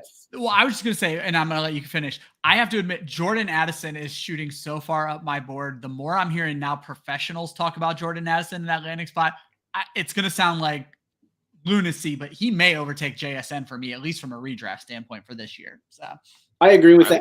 I mean, I'm a Vikings fan, so I'm really going to put Addison a lot in redraft. But it's just, for the fact of he's going to be the third option right now for this year for sure, behind Hawkinson and Jefferson. But to get back to the Zay Flowers, it was just more of I put him 1 because we don't know if Bateman can stay healthy, right? But he was still a first-round pick. I love Bateman as well, and they only signed OBJ to a 1-year contract. Yeah. If Zay Flowers actually is what we think he is, and Bateman is what he thinks he is, we still have no idea what those two guys are. So that's just insurance as OBJ right now. They're not going to pay him that again. So if you can have 2 rookie wide receivers on their rookie deals, Lamar Jackson, I'm taking that every time. That's true. That makes a lot of sense. Cody, before I let you go, I got to bring one of our longtime followers, Scampers, in here. Said it's a big Cole Kmet show. He was not expected to come in and see the Cole Kmet love or hate. So I love absolutely all of that. Guys, you can follow Cody at his name, at Cody Folden on Twitter. Cody, we appreciate you. We appreciate the work you're doing. We love that you're brand new in the industry. Please, if you ever need anything from Club Fantasy, our DMs are always open. Josh, myself, we love the work you're doing, and we're more than happy to help. All right, man? I appreciate that. Thank you. Have a great one, buddy. All right, Have Cody, a nice take night. it easy, buddy. All right, and we're I love bringing the new people on for some flavor and some, just some opinions and stuff, like getting Stacy on and then Cody, dude. Primo job, Brian. Primo job. I left the guest list up to you, and you've knocked it out of the park so far. Well, I'm going to keep knocking it out of the park. Bringing in the next guest, I don't know. Maybe you lowered the bar a little bit, but we'll let it slide. Oh, friend of the show, one of the nicest. I see how it is. I see how it is. One of the nicest. nicest. I can say that because I know Nate. That's true. I was just going to say, if you did not have the pleasure of meeting Nate at the Fantasy Expo, Nate was so happy to meet everybody. Nate, you are the nicest human being. You're only outshined by your better half in Jen. Facts. I mean, it's true. It's very true. Absolutely. And that's something I think we're all used to. But more importantly, Nate, new project, Dynasty Diehards with our friends Joe and John. A wonderful show you guys are doing absolutely over there. So I'm loving what you guys are putting out. Welcome to the show, Nate. Thanks for having me, guys. It's always nice to be recognized as someone who does something. Quite honestly, like I think people forget, and there are a lot of people in my real life that are like, "You do what now?" Like, yeah. No, I talk about fantasy football. They're like, "But you do what now?" Like, yeah, no, but for real, people listen to me. Believe it or not, people listen to my opinion, good or bad. Yeah. I don't know. For me, I always have to, you see the puzzled look on their face, and I always have to immediately be like, it's not our only source of income. I'm not making a living off of this. And thanks, guys. Thank you for having me on. I'm excited to talk about Diehards. It's a relatively new show. We're on Razzball, but John and I are really trying to there's been an influx of Dynasty fantasy football players since the pandemic, because let's be honest, none of us had anything to do and we're sitting around bored, and a lot of people found the format, myself included. And it's been really fun to get to talk about it on a base level and try and help people who maybe are a little bit newer to the format kind of figure it out. Like, okay, this is how you Dynasty. And because it's not an easy format to play. I was the idiot who the first Dynasty league I ever joined was an IDP startup. And I had never played IDP anything. And fun fact, Jen and I co-managed that team and we won that league the first year. Man, I hear that story so often. Oh, the first time I played this, I hopped in and I won. I'm very curious to hear how many of those are actually true. Well, this one is definitely true. I believe you. Just saying. IDP's I feel like I hear tough. that a lot. So IDP's tough. What helped was that I've just always loved football. So I've always followed both sides of the ball anyway, because I had my home league and I had a few random leagues until I got into this industry. Now I'm in 20-something dynasty leagues, which is why I feel like I can talk about it, I guess. But, it's been a fun journey with John to kind of get into the mock drafts. And we did a bunch of actual like NFL first round drafts and to really dig into the football side of it, because a lot of people don't realize, and especially when you're talking about dynasty, it's not just the positional skill players that you're drafting that matter. I did offensive line rankings for Fantasy Pros last year, and that was real eye-opening as well, because you're getting into these guys in the trenches who they're the ones who make the difference, right? Like if you want your running back and your quarterback to be good and have the holes and have the time to throw the ball, if their offensive line sucks, man, it ain't going to happen. And we saw that with Tampa Bay last year, where Tom Brady looked atrocious. And I don't necessarily think his skill set had declined that much, but their offensive line had so many holes in it. When you're a pocket passer, you just get kind of beat up, Yeah. Now, and I love to hear like you're willing to branch out. And something that Jorge Edwards has always said about IDP is you're going to learn to appreciate the other side of the ball even more. So like you said, for you had always loved the game. So jumping in immediately to IDP didn't seem that foreign to you, because it's like, well, yeah, there's two sides of the ball, but you have folks who've played, just one side of the ball for so many years. But don't be afraid to branch out into new things. And offensive line rankings, I referenced your offensive line rankings a ton last year, because I use that for a lot when I'm comparing for my projections. Yards per carry is you need to know if a line got better or worse. And I remember yours were one of the first ones I saw out there. So I appreciate your work, man. As always, it's the name of the damn show. So. I appreciate that, man. And, it was really cool to get that opportunity with Fantasy Pros to do those kind of rankings. And they've really let me kind of dig into stuff that I enjoy doing. I've got some way too early redraft sleepers and picks to avoid that I'm doing monthly over at Fantasy Pros, which I really enjoy. Just started up a couple FFPC series for them as far as like draft strategy, mock drafting and such. And Fantasy Pros has it's $350 an entry for their FFPC tournament, but you can win $1 million. So like if you're a high stakes person, which I'm generally not, but FFPC is one that really fascinates me. It's a really cool format. They've got that 1.5 PPR tight end premium, all super flex leagues.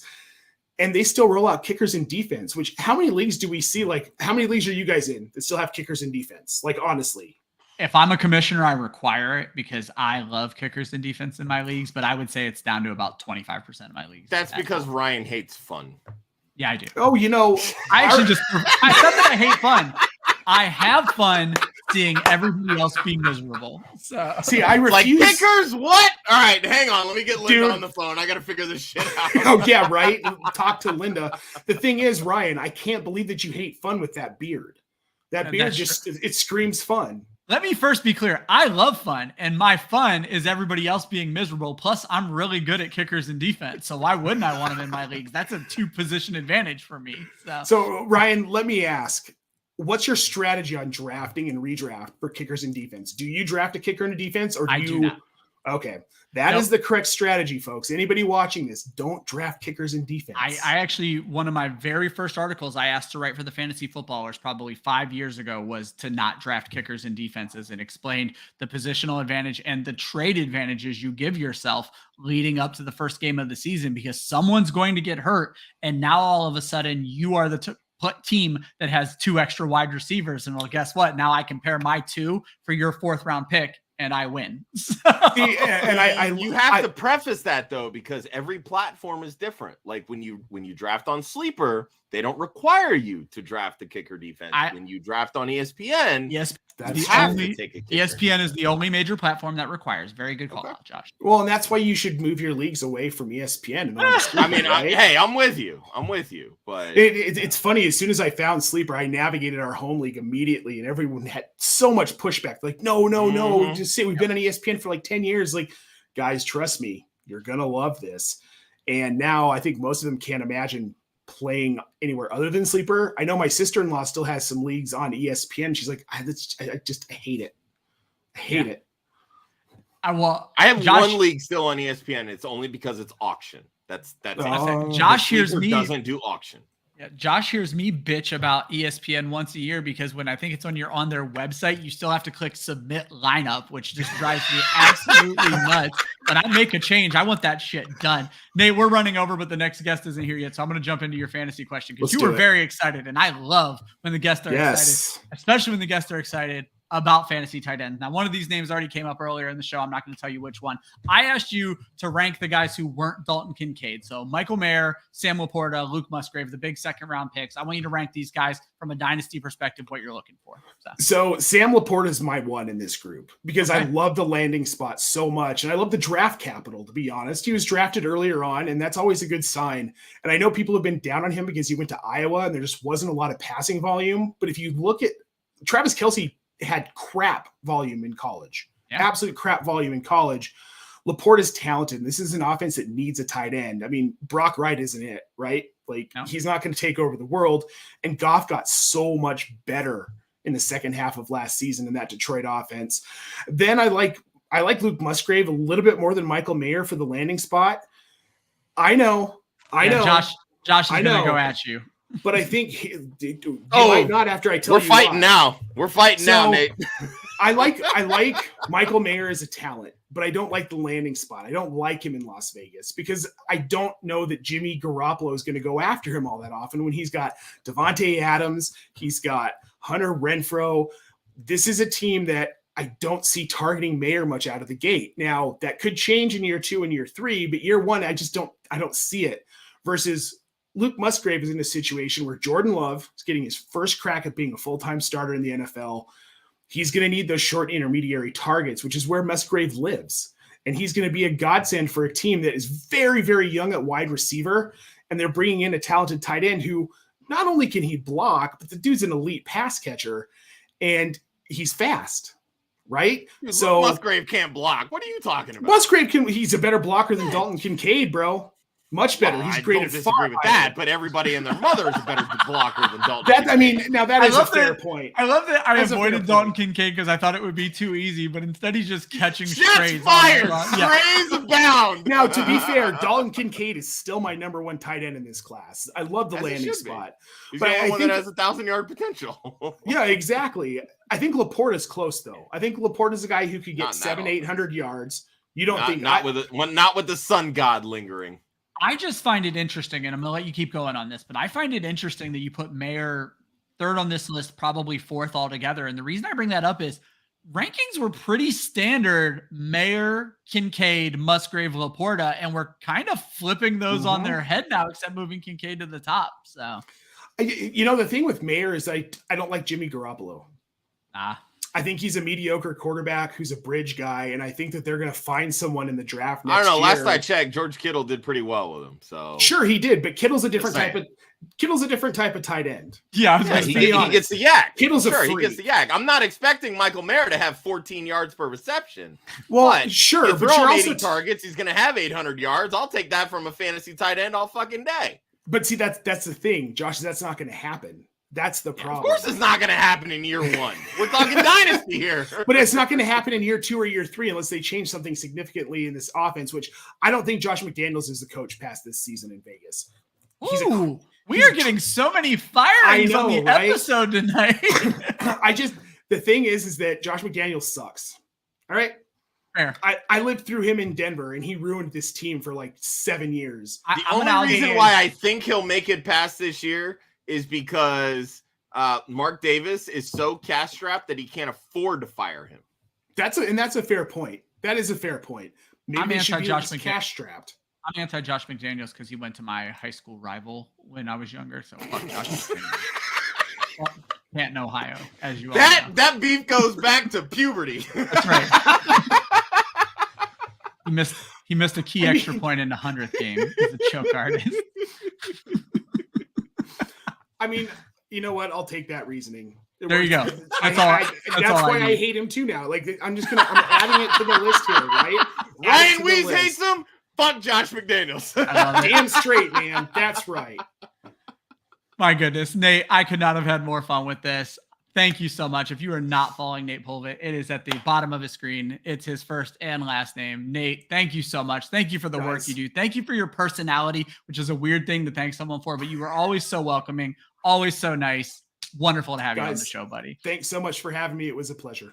I'm sure we'll have you back. Have a good one, buddy. Appreciate you, man. So the intention was to wrap this show up at 90 minutes, but we got a last minute commitment from Mike. Am I going to pronounce this right? Is it Garai? Yeah, spot on. Hey, that never happens. Yep. Kudos, Dynasty Ryan. Zoltan on Twitter. Mike, yours was another one whose work just kind of started popping up on our threads this year, maybe last year, but I think it was this year. And you had a lot of really great threads. We love threads at Club Fantasy. We love shining work on other people's, or shining light on other people's work, as I've mentioned 10 times already this show. So first and foremost, thank you for making the time tonight. Thank you for the great work you're putting out. Please introduce yourself and welcome to the show. Yeah, thanks so much. I appreciate that. Love Nate, by the way, who's just on here as well. My name's Mike Garai. You probably know me as Dynasty Zoltan on Twitter.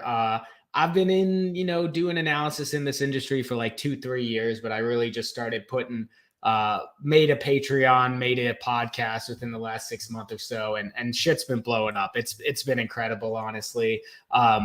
The big thing that I put out this year was my rookie guide. It's, 80 pages going really in depth on every player in the draft. I go pick by pick and give you, recommended trade ups, trade downs, veterans to target, all that good stuff. I got a rookie pick value trade chart in there. I got all my rookie rankings, startup rankings, all that stuff. And that's kind of the main thing I've been doing for this rookie season, which is available through my Patreon. So that's, took up, it was planning on being about 15 pages, turned into 80, but I'm, really proud of what came out of that.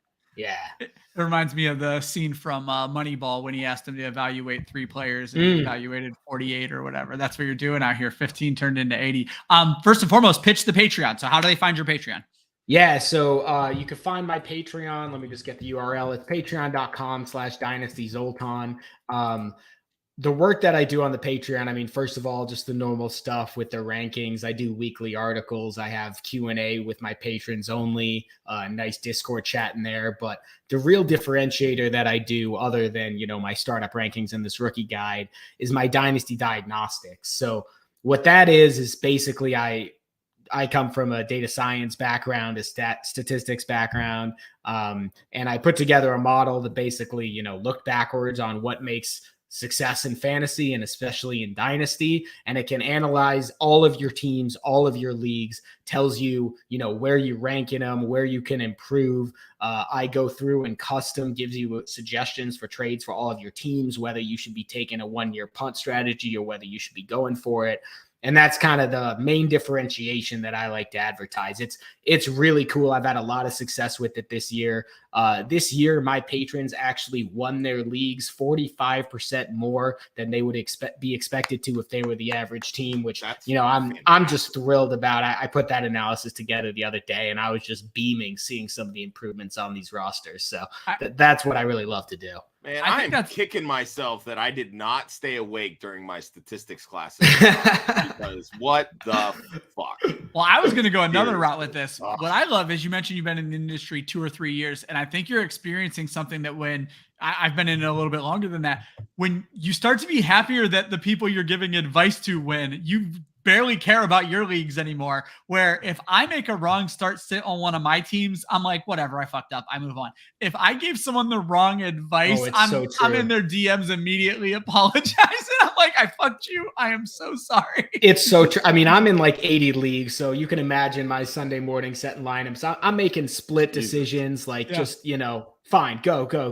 But when a patron asks me, I'm spending 5 minutes, I'm doing the research, and I feel so bad when I get it wrong. So I'm exactly there with you. Yeah, I remember telling the story. I can't remember what his options were, but it came down to T. Higgins versus Jamar Chase, and it was the Jamar Chase 284 touchdown day. And I was like, this feels like a T. Higgins week. And I was like, well, I was wrong, and I am very sorry. But they didn't apologize. But they accepted my apology, and we moved on with it. So, oh my God, I am so glad we had you on the show. Now, we're not letting anybody off the hook without a fantasy question. Now, everyone else got theirs ahead of time, but you were the late addition. But I'm still going to put you on the spot because I think you know your shit. So you are going to get the question that was left over for the running backs. So we are skipping Bijan, we're skipping Jahmyr Gibbs, and I kind of want to focus on the second round, third round guys that I'm seeing going around the same spots in mock drafts. I would like you to rank Kendre Miller, Devon Achane, and Zach Charbonnet for dynasty purposes, how you're looking at them going into drafts this year. Yeah, so I'm going with Devon Achane as my number one guy out of that trio. I have him in a tier basically between the 111 and 201 in Superflex in Superflex rookie drafts. You know, there's just so much upside. Obviously, it was a ridiculously perfect landing spot. All you need in that offense is speed and a little bit of contact balance, and he has and health. And health. That's the big thing. Health. Which, you know, Achane's been able to take on a bigger load than you would think for a guy his size, while Mostert and Wilson obviously have zero health credibility. So I think he's going to get a shot, and I think the offense is just built for him. I have him projected at around 13 points per game as the RB21.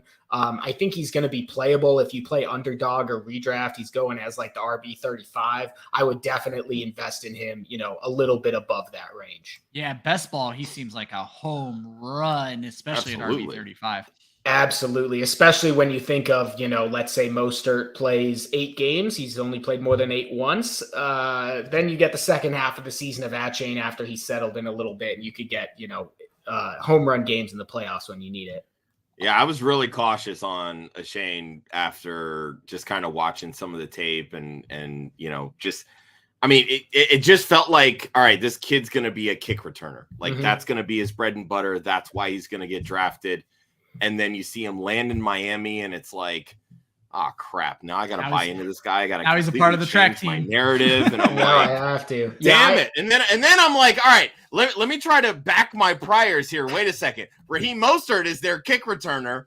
Now they're using him at starting running back as well. Maybe they just keep Mostert there and put Achane as the kick returner, and they just spent a 3rd round pick on a kick returner because it's not like we haven't seen NFL teams do that before.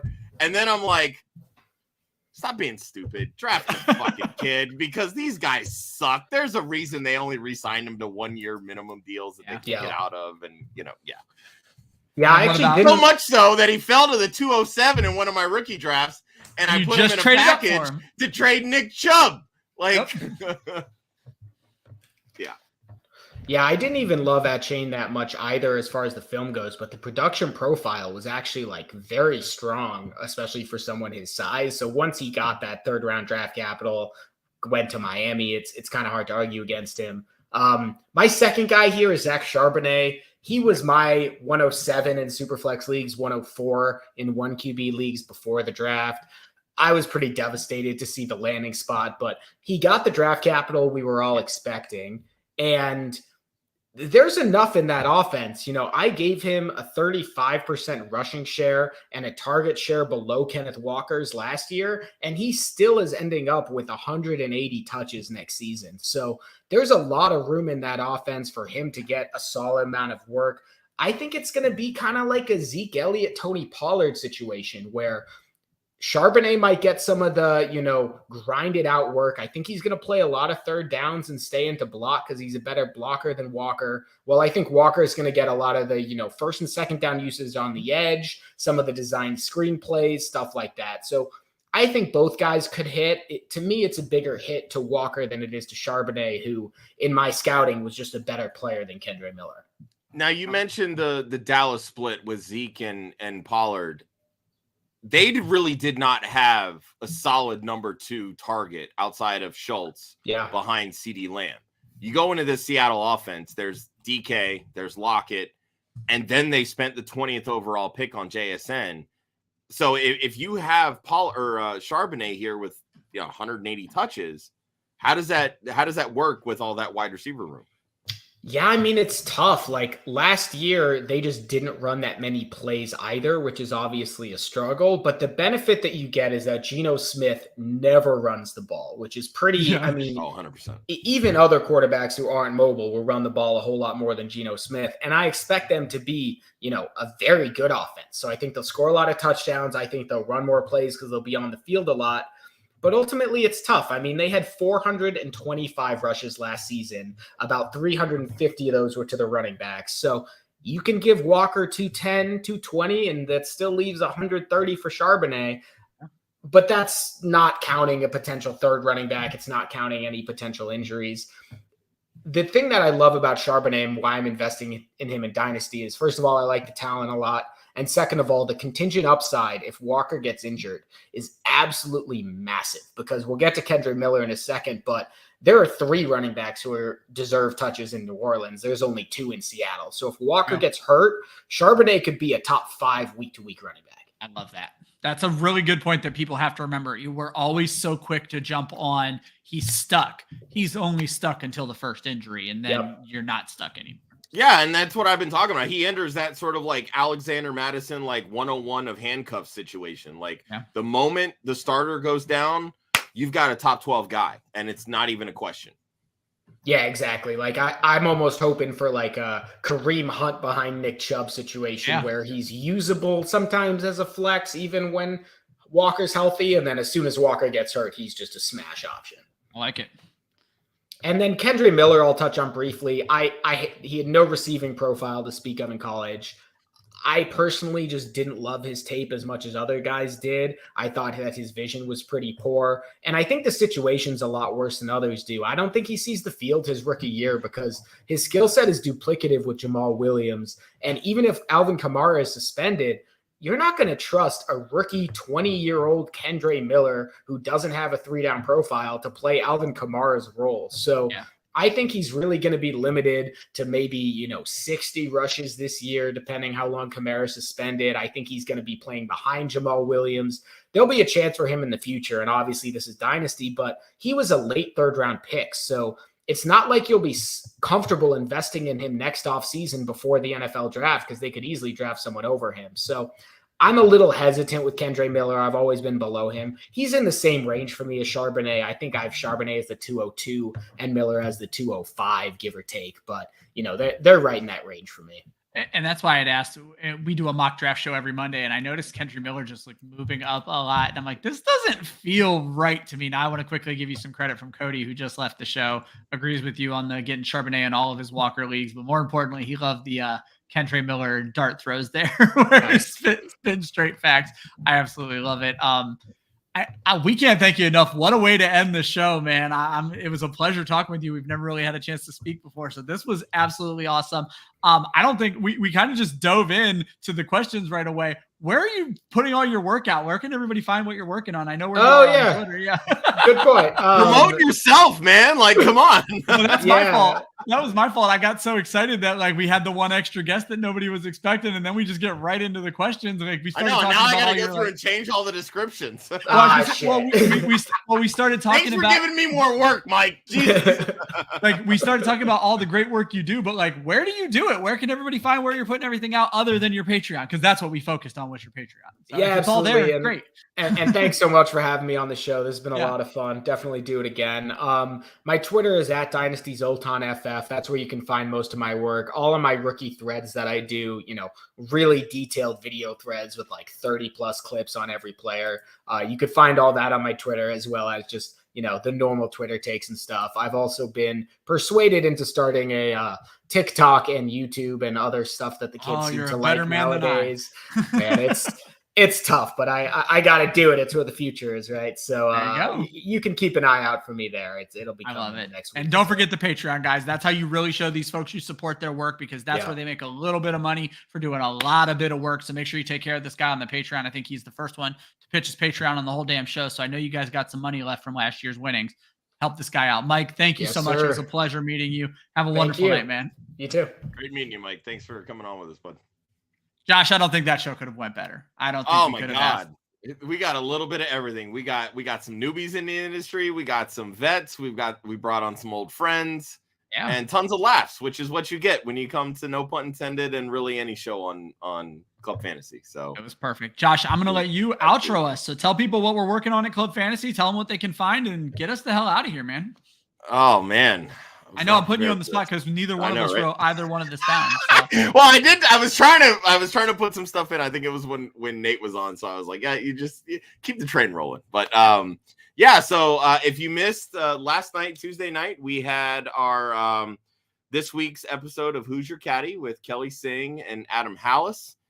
They previewed this week's AT&T Byron Nelson. I just look, I'll say it. They helped me double my money, and I don't know. Doubled your money last week. Doubled my money. Wasn't a lot of money, but it was some money. So just imagine if you have some money and more money, they can help you double that. So then you have even more money. Like when you that's double what they do on Who's Your twice Caddy. as much. They help you win in DFS. Bring it. Go watch that show. Kelly and Adam will take care of you. They're absolutely fantastic. And then we also had the latest episode of Her Story in the Making. It's our Women of Fantasy show where we partner with Fantasy Alarm. And this was the first one that was broadcasted live on Better Sports Network through our partnership with BSN.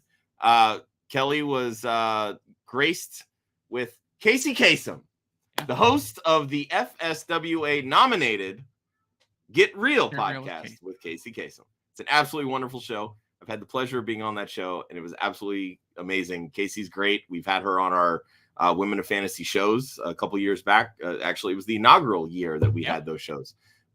Casey's great. Love her to death. Britt absolutely knocked it out of the park. It was great to kind of turn the tables on Casey for a change because she does all the interviewing more often than not. So every Monday we do Mock It Like It's Hot.